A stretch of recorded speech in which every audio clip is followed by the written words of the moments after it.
টানা ৯ মাসের অপেক্ষার অবসান অবশেষে আজ সকালে মাটিতে পা সুনিতা উইলিয়ামস বুচ উইলমোরের, যে মাহেন্দ্রক্ষণের অপেক্ষা করছিল গোটা বিশ্ব এবং ভারতের মহাকাশ বিজ্ঞানে নতুন দিশা দেখাবে এই অভিযান, এমনটাই মনে করছেন বিজ্ঞানীদের একাংশ। বুধবার কাকভোরে ফ্লোরিডার সমুদ্রে সফল অবতরণ মাস্কের মহাকাশযানের। মঙ্গলবার দুপুরে আন্তর্জাতিক মহাকাশ স্টেশন ছেড়েছিল স্পেস এক্স ড্রাগন। ১৭ ঘন্টার আকাশ যাত্রা শেষে অবশেষে পৃথিবীর মাটিতে পা রাখলেন সুনিতা উইলিয়ামস এবং বুচ উইলমোর। মহাকাশে থাকাকালীনই স্বাস্থ্য নিয়ে উদ্বেগ দেখা গিয়েছিল সুনিতা উইলিয়ামসের। ৯.৫ মাস পর পৃথিবীতে ফেরার পরে তাদের স্বাস্থ্য ঘিরে কিন্তু উদ্বেগ কাটছে না। আর এতদিন মহাকাশে থাকার পর পৃথিবীর সঙ্গে নতুন করে সহজাত হয়ে উঠতেও সময় লাগবে। অবশেষে নিরাপদে পৃথিবীতে ফিরলেন সুনিতা উইলিয়ামসরা। ঘড়ি ধরে ভারতীয় সময় ভোররাত ৩:২৭ ফ্লোরিডা উপকূলে সমুদ্র ছুঁল সুনিতাদের ড্রাগন ক্যাপসুল। রোদ ঝলমলে আকাশ, শান্ত সমুদ্র স্বাগত জানালো সুনিতা উইলিয়ামসদের। ইতিমধ্যেই বিশ্বের নানান প্রান্ত থেকে শুভেচ্ছা বার্তা এসছে। অবশেষে ঘরে ফেরার যে অপেক্ষা, যে মাহেন্দ্রক্ষণ, সেই মাহেন্দ্রক্ষণের অপেক্ষা সম্পন্ন হলো। পৃথিবীর মাটিতে পা দিলেন দুই নভোচর। গুজরাটে মেহসানায় সুনিতার পৈতৃক গ্রামে খুশির বন্যা।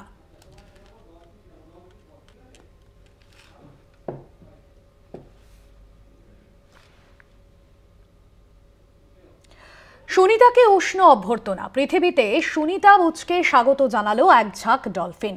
ফ্লোরিডার সমুদ্রে সফল অবতরণের পর সমুদ্রে ভেসে ওঠে বেশ কয়েকটি ডলফিন। ভাসমান ক্যাপসুলটিকে ঘিরে সাঁতার কাটতে দেখা যায় ডলফিনের দলকে। আর সেই ভিডিও ইতিমধ্যেই ভাইরাল হয়েছে সমাজ মাধ্যমে। পৃথিবীতে সুনিতা বুচকে স্বাগত জানালো এক ঝাঁক ডলফিন। ভাসমান ক্যাপসুলটিকে ঘিরে সাঁতার কাটতে দেখা যায় ডলফিনের দলকে। সেই ভিডিও ইতিমধ্যেই ভাইরাল হয়েছে সমাজ মাধ্যমে।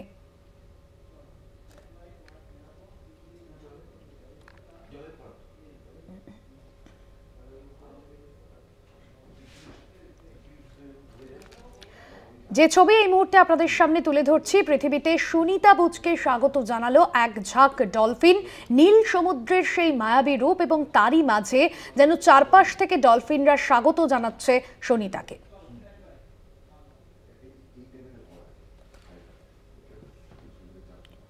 ৯ মাসের দীর্ঘ মহাকাশ যাত্রা শেষে পৃথিবীতে ফিরলেও এখনই পরিবারের সঙ্গে দেখা করতে পারবেন না সুনিতা উইলিয়ামস এবং বুচ উইলমোর। আপাতত চিকিৎসকদের নজরবন্দি দুই নভোচর। সুনিতা বুচের শরীরে শূন্য মাধ্যাকর্ষণের প্রভাব খতিয়ে দেখতে মেডিকেল বোর্ড গঠন করা হয়েছে। দীর্ঘ অনভ্যাসে হাঁটতে ভুলেছেন সুনিতারা, কমেছে জাগতিক অনুভূতিও। পৃথিবীবাসীর উপযুক্ত হতে আরও মাসখানেক সময় লাগবে বলেই অনুমান করছেন রিহ্যাব বিশেষজ্ঞরা। ৯ মাসের দীর্ঘ মহাকাশ যাত্রা অবশেষে দেশে ফিরেছেন নাসার নভোচারী সুনিতা উইলিয়ামস। মঙ্গলবারই আন্তর্জাতিক মহাকাশ স্টেশন থেকে স্পেস এক্স ড্রাগন মহাকাশযানে চড়ে তিনি এবং তার সহকর্মী বুচ উইলমোর পৃথিবীতে ফেরার উদ্দেশ্যে রওনা দেন এবং ফ্লোরিডা উপকূলে ভোর ভারতীয় সময় ৩:২৭ তাদের অবতরণ হয়। ঘড়ির কাঁটায় ৩:২৭ তাদের অবতরণ। তবে পৃথিবীতে ফেরার পর স্বাভাবিক দৃষ্টিশক্তি ফিরতে সময় লাগে, এমনকি দুর্বল হয়ে পড়ে দেহের বিভিন্ন অংশ। পৃথিবীর বায়ুমণ্ডল এবং চৌম্বকীয় ক্ষেত্র মানব দেহকে আকর্ষণ করতে সময় লাগে এবং পাশাপাশি মহাকাশচারীরা উচ্চমাত্রার রেডিয়েশনের মুখে পড়েন সেই সময়কালে, এবং যার জন্য জাগতিক শক্তির সঙ্গে তাদের নিজেদের মানিয়ে নিতে বেশ কিছুটা সময় লাগে। এবং দীর্ঘদিন মহাকাশে থাকার কারণে হাঁটা চলা বন্ধ ছিল, ফলে পায়ের তলার শক্ত চামড়া কিন্তু নরম হয়ে গিয়েছে। সেক্ষেত্রে হাঁটা চলাতেও কিন্তু একটা অসুবিধার সম্মুখীন হতে পারেন সুনিতা এবং বুচরা, এমনটাই জানা যাচ্ছে। But it comes on quite rapidly, and they're going to feel up to about 4, maybe 5 Gs of deceleration, which is quite punishing after that length of time in zero gravity. Probably the most aggressive part is about 6 or 7 minutes later, once you're through most of the atmosphere, and then the parachutes open, and that you're still probably going just over the speed of sound. So when the parachutes start to slow you down and start opening, the capsule is swung around quite violently underneath. But it's, anyone who enjoys roller coaster rides, it's nothing worse than that. Yes, the first couple of days are going to be fairly rough because your body is adjusting very rapidly to gravity. Your proprioceptive system kicks in. There might be some nausea, some dizziness, some vertigo, and your bones and your muscles are getting used to that loading as you stand up and walk around. Your balance is having to kind of regain, and get a sense of where you are. অপেক্ষার অবসান, অবশেষে মাটিতে পা Sunita Williams, Butch উইলমোরের। বুধবার কাকভোরে ফ্লোরিডার সমুদ্রে সফল অবতরণ মাস্কের মহাকাশযানের। মঙ্গলবার দুপুরেই আন্তর্জাতিক মহাকাশ স্টেশন ছেড়েছিল স্পেসএক্স ড্রাগন। 17 ঘন্টার আকাশযাত্রা শেষে অবশেষে পৃথিবীর মাটিতে পা দিলেন দুই নভোচর। গুজরাটের মেহেশনায়, যেখানে তার বাড়ি, যার পরিবার থাকেন সুনিতার, সেখানে পৈতৃক গ্রামে খুশির বন্যা। এবং যে ছবি এই মুহূর্তে আপনাদের সামনে তুলে ধরছি, ভারতীয় সময় ভোর 3:27 যে ছবি এবং যে ভিডিও ইতিমধ্যেই নাসার তরফে সামনে এসেছে। তবে দীর্ঘদিন মহাকাশে থাকলে শারীরিক বিভিন্ন ক্ষেত্রে যে অসুবিধা, এবং তার জন্য এই মুহূর্তে বেশ কয়েক মাস পর্যবেক্ষণে থাকবেন সুনিতা এবং বুচ উইলিয়ামসরা।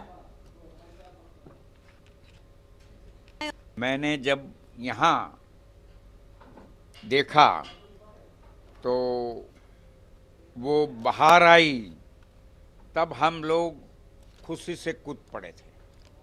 इस उम्र में भी मैं मेरे बैठक पर से खड़ा होकर तालियां बजाने लग गया था।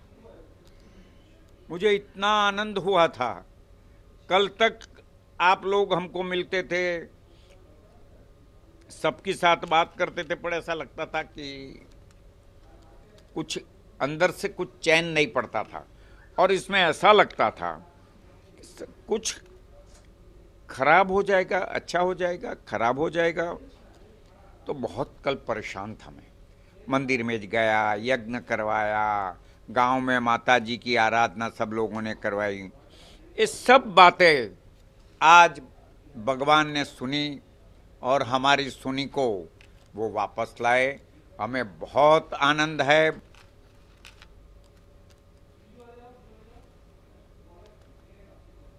19 মার্চ ভোরে ঘুম থেকে উঠেই সুখবর পাওয়ার আশায় বুক বেঁধেছিলেন 140 কোটি ভারতীয় বংশোদ্ভূত মার্কিন মহাকাশচারী সুনিতা উইলিয়ামস এবং বুচ উইলমোরের নিরাপদে পৃথিবীতে অবতরণ চেয়ে বিভিন্ন জায়গায় পুজো পাঠও চলেছিল। মহাকাশের 9 মাস কাটানোর পর আজ ভোর রাতেই মহাকাশযান থেকে নেমে এলেন সুনিতা এবং বুচরা।